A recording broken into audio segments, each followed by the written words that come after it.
Assalamualaikum warahmatullahi wabarakatuh. Perkenalkan, nama saya Cecilia Asri Putri dari Program Studi Teknologi Hasil Pertanian, Fakultas Pertanian, jurusan Teknologi Pertanian. Saya di sini akan membahas tentang identitas nasional. Sebelum kita memulai pembahasan identitas nasional, ada baiknya kita mengetahui apa arti dari identitas nasional itu sendiri. Pengertian identitas nasional. Menurut Kamus Besar Bahasa Indonesia, identitas berarti ciri-ciri atau keadaan khusus seseorang atau jati diri. Sedangkan menurut Kamus Besar Bahasa Indonesia, nasional berarti bersifat kebangsaan, berkenaan atau berasal dari bangsa sendiri, meliputi suatu bangsa. Jadi identitas nasional merupakan suatu jati diri yang tidak hanya mengacu pada individu tertentu, namun juga berlaku untuk suatu kelompok, organisasi, ataupun negara. Lalu ada tujuan dari identitas nasional. Identitas nasional bertujuan untuk memudahkan bangsa lain mengenali dan mampu untuk membedakan bangsa Indonesia dengan bangsa lain.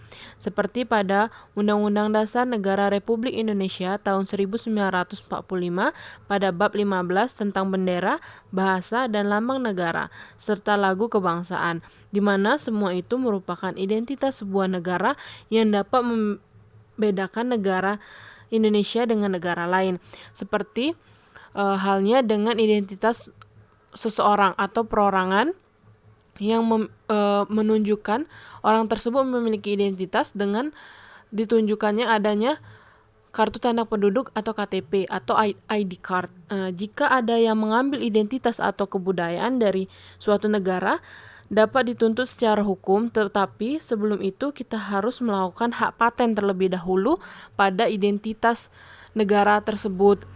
Dari suku, adat istiadat, pakaian, bahasa itu harus dilakukan hak paten terlebih dahulu agar tidak diambil oleh negara lain.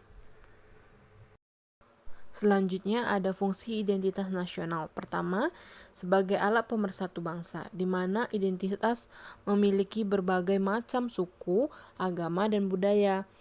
Identitas nasional dapat digunakan untuk mempersatukan kebangsaan dan keberagaman Indonesia.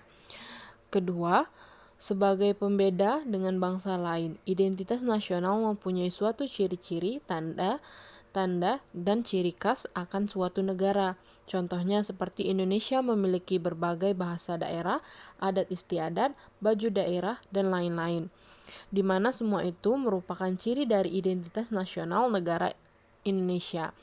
Ketiga, merupakan landasan negara dengan artian dapat digunakan sebagai panduan pemersatu dan yang paling penting yaitu digunakan sebagai pegangan agar bisa mewujudkan cita-cita dan tujuan negara tersebut. Keempat, yaitu identitas negara tersebut, yaitu sebagai identitas atau jati diri suatu negara.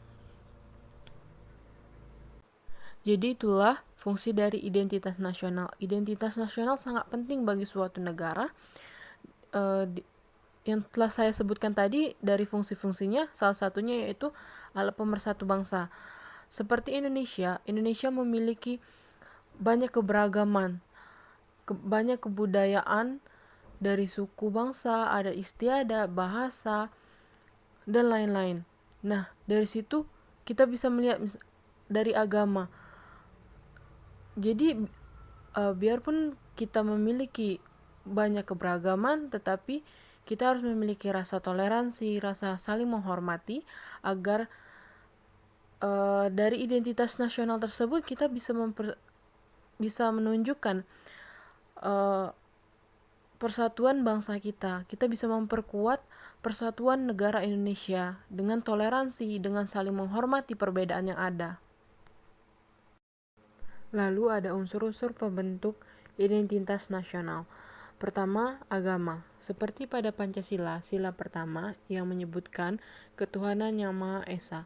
Hal ini menggambarkan bahwa Indonesia merupakan negara yang menjunjung tinggi nilai keagamaan dan nilai ketuhanan meskipun memiliki beragam agama, tetapi kita harus saling bertoleransi dan menghormati. Kedua, suku bangsa. Suku bangsa merupakan suatu golongan sosial yang bersifat askriptif, yaitu dakwah sejak lahir. Di Indonesia terdapat ratusan suku bangsa. Lalu ketiga ada kebudayaan. Budaya menjadi salah satu faktor penting akan pembentuk identitas nasional. Banyaknya macam kebudayaan Indonesia itulah yang membuat ciri khas dari negara Indonesia. Keempat ada bahasa.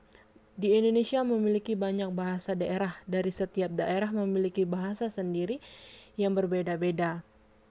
Bisa dari intonasi, dari pengucapan, dari kalimat yang berbeda-beda. Baiklah, sepertinya hanya itu yang bisa saya sampaikan. Lebih dan kurangnya saya mohon maaf. Kepada Allah saya mohon ampun. Wabillahi taufiq wal hidayah. Wassalamualaikum warahmatullahi wabarakatuh.